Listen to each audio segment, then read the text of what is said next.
Hi friends, कैसे हैं आप? Hope everything is fine at your end. Welcome to होरियम कंसल्टेंट्स। तो ये वीडियो एक बहुत इंपॉर्टेंट वीडियो है। It is on refusals.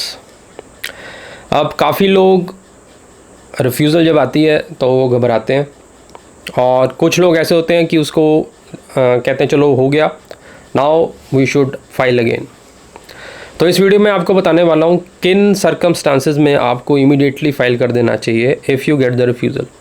Because refusal का एक कारण तो आपकी प्रोफाइल होती है, कई बार there are some other reasons also जो आपको रिफ्यूज़ल करते हैं, मतलब दिलवाते हैं।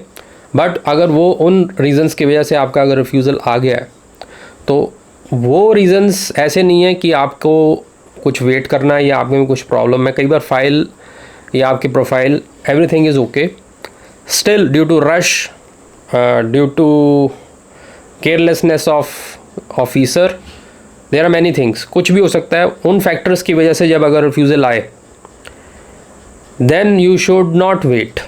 तो उसी में हमने यही डिस्कस करने वाले हैं कि वो कैसे आपको पता लग सकता है। और फिर भी अगर आपको कन्फ्यूजन है तो जूम नंबर आपके पास है जिस पे आप जूम मीटिंग बुक कर सकते हैं, एंड फिज़िकल मीटिंग भी अगर आप चाहें तो वो भी बुक हो सकती है। You can have it, WhatsApp करेंगे आपको डिटेल मिल जाएगी। तो स्टार्ट करते हैं आज का वीडियो।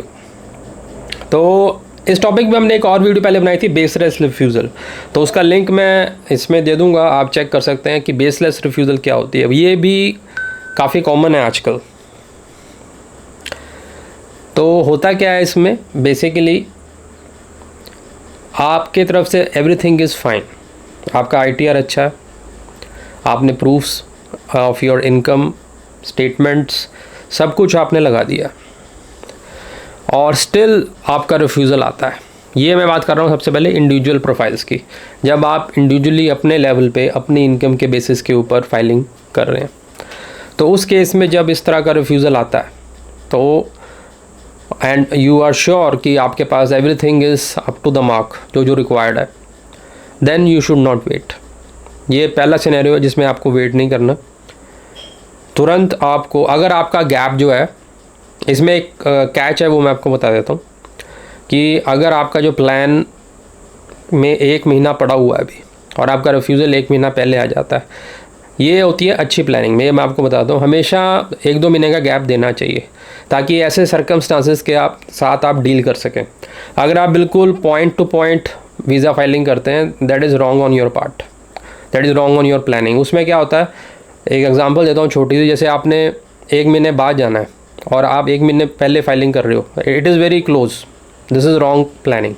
तो 1 महीने में क्या होता है कि अगर आपके 1 महीने बाद ही ट्रैवल का प्लान है और कई बार वीज़ा डिले हो जाता है रिज़ल्ट आने में, तो सपोज़ 29 दिन के बाद डिसीजन आया 29 डेज़ के बाद, और वो रिफ्यूज़ल आती है आपकी, तो आपका पूरा महीना तो उसी में निकल गया ना, और आपका बिल्कुल पॉइंट पे ट्रैवल का वो प्लान खड़ा हुआ है। तो उस केस में अगर आपका बेसलेस रिफ्यूज़ल आया भी है तो आप इमीडिएटली फाइल नहीं कर पाएंगे। उस केस में आपको पहले प्लान बदलना पड़ेगा। अगर जून का प्लान था तो जुलाई में करना पड़ेगा, अगस्त में करना पड़ेगा। तो हमेशा यहाँ पर आपको इम्पोर्टेंस पता लगेगी गैप की। कम से कम 2 महीने का गैप, 1.5-2 महीने का गैप आपके पास होना चाहिए, क्योंकि हर बार ऐसा नहीं होता 15-20 दिन में आपके पास डिसीजन आ जाएगा। कई बार फाइल कहीं ज़्यादा दूर भी चली जाती है, तो बंदे उसमें टाइम लेते हैं और उसमें टाइम लगता है, और फिर आपका ये जो इस वीडियो में बात डिस्कस हो रही है वो रह जाती है कि बेसलेस आपका रिफ्यूज़ल आया, आपने दोबारा अप्लाई करना है, आपके पास टाइम ही नहीं है, तो उसमें डिले होगा। और फिर जब डिले होता है ना बेसलेस में, वो फिर इफ़ेक्टिव नहीं रहता। यही पॉइंट है। तो हमेशा अच्छा गैप बना के रखें कि इस तरह से अगर कभी बेसलेस रिफ्यूज़ल आ भी जाए तभी आप इमीडिएटली अप्लाई कर पाएँ। That is a good approach always. तो हमेशा गैप बना के रखें और इमीडिएटली आपने फाइल कर देना है ताकि आपको कुछ चेंजेस ना करनी पड़े। अब इन केस अगर आपका प्लान अगर आप हो चुका है और आपके पास ये अभी आया है और फिर आप फाइलिंग करना चाहते हो, तो फिर तो और कोई सोल्यूशन है ही नहीं ना। फिर तो आपको अपना प्लान चेंज करके जल्दी से जल्दी, उसमें भी ज़्यादा 4-5 दिन से ज़्यादा डिले ना लगाएं। That is the best thing you can do. और हमारे इस तरह से वीज़ाज़ आए हैं बेसलेस रिफ्यूज़ल के ऊपर। जिन्होंने बेसलेस रिफ्यूज़ल आया उसके बाद हमने इमीडिएटली फ़ाइल किया हुआ है केस, और with in 5 to 6 days visa दोबारा आता है। अब इसमें सबसे इम्पॉर्टेंट क्या चीज़ होती है, आपकी SOP, covering letter, that should be very impressive. जिस चीज़ों को आपके पहली फाइल में इग्नोर किया गया है वो आपने हाईलाइट करनी है with the help of that SOP, क्योंकि सबसे इम्पॉर्टेंट तब यही हो जाता है जब आप इमीडिएटली दोबारा फाइल करते हैं तो जो वीज़ा ऑफिसर है सबसे पहले आपका डॉक्यूमेंट्स को ही में सबसे ऊपर कवरिंग को देखता है कि अब दोबारा इसने फाइल कर दिया तो ये क्या आप जस्टिफाई करना चाहते हैं। तो उसमें जो आपकी जस्टिफिकेशन है, पॉइंट्स हैं, वेरी वैलिड एंड क्लियर होने चाहिए। जो जो उसने पिछले ऑफिसर ने मिस कर दिए हैं वो आपको हाईलाइट करवाने हैं। तो वो उसमें सबसे इम्पॉर्टेंट रोल आपके लेटर का रह जाता है।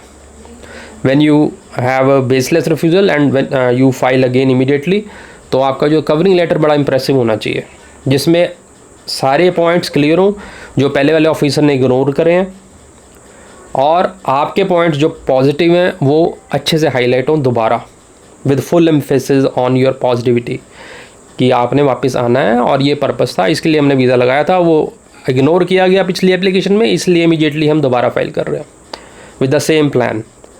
तो ये इफेक्टिवनेस इस चीज़ की सबसे ज़्यादा तब होगी जब आपके पास इनफ टाइम है दोबारा फाइलिंग करने का। अगर आपका टाइम में प्रॉब्लम है तो उसमें ये इस चीज़ की इफेक्टिवनेस थोड़ा सफ़र कर जाती है। ये आप always keep in your mind, ठीक है। तो this is the first scenario जब आप अकेले पे कर रहे हैं। अब जब आप कभी किसी ग्रुप में कर रहे हैं, मीन्स ग्रुप का मतलब फैमिली, वी ऑलवेज अवॉइड जो ग्रुप्स में वीज़ा लगते हैं ना इकट्ठे वो कभी मत कीजिएगा। उस पर कभी और वीडियो बनाएंगे कि वो क्यों नहीं करना चाहिए। इसमें मैं आपको सिंपल एक टिप दे रहा हूँ कि वो दोस्तों के साथ मिलके और वो करके आपका नुकसान ज़्यादा होता है उसमें, वो आप कभी मत कीजिए।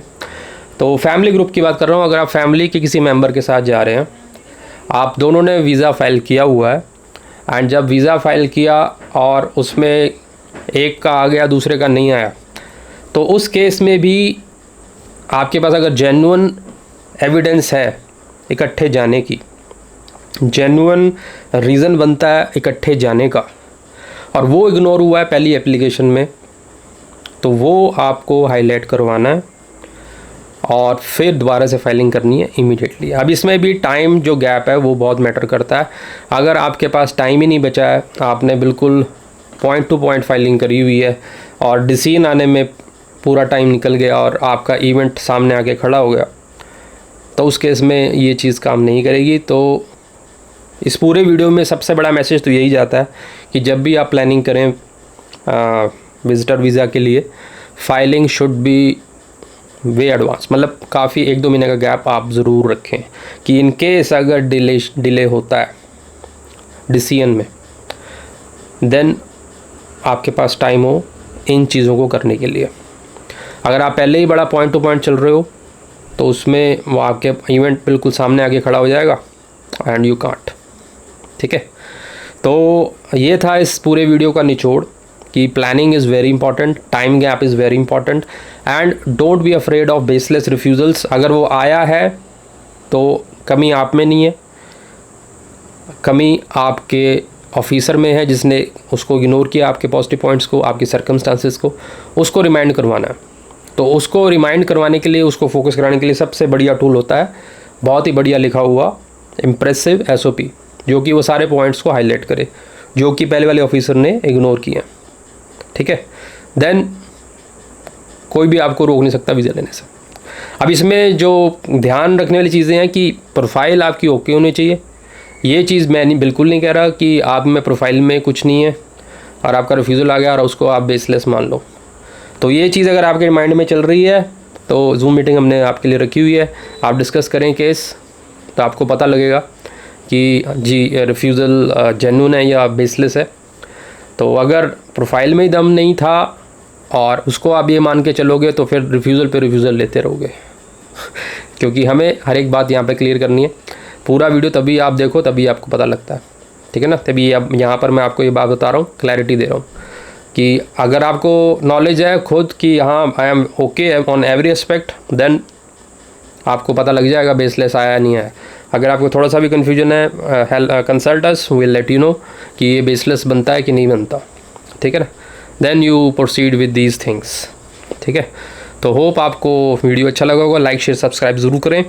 Thank you very much. और एक इंक्वायरी आ रही थी वर्किंग हॉलिडे वीज़ा की, तो उसका एक अपडेट आया हमारे पास कि दे हैव, मतलब उन्होंने जो प्रोसेस है थोड़ा फास्ट कर दिया। मोदी जी भी होकर आए हैं, तो हमने आपको पीछे रिलीज़ किया था वीडियो, तो उसका इफेक्ट कह सकते हैं ये।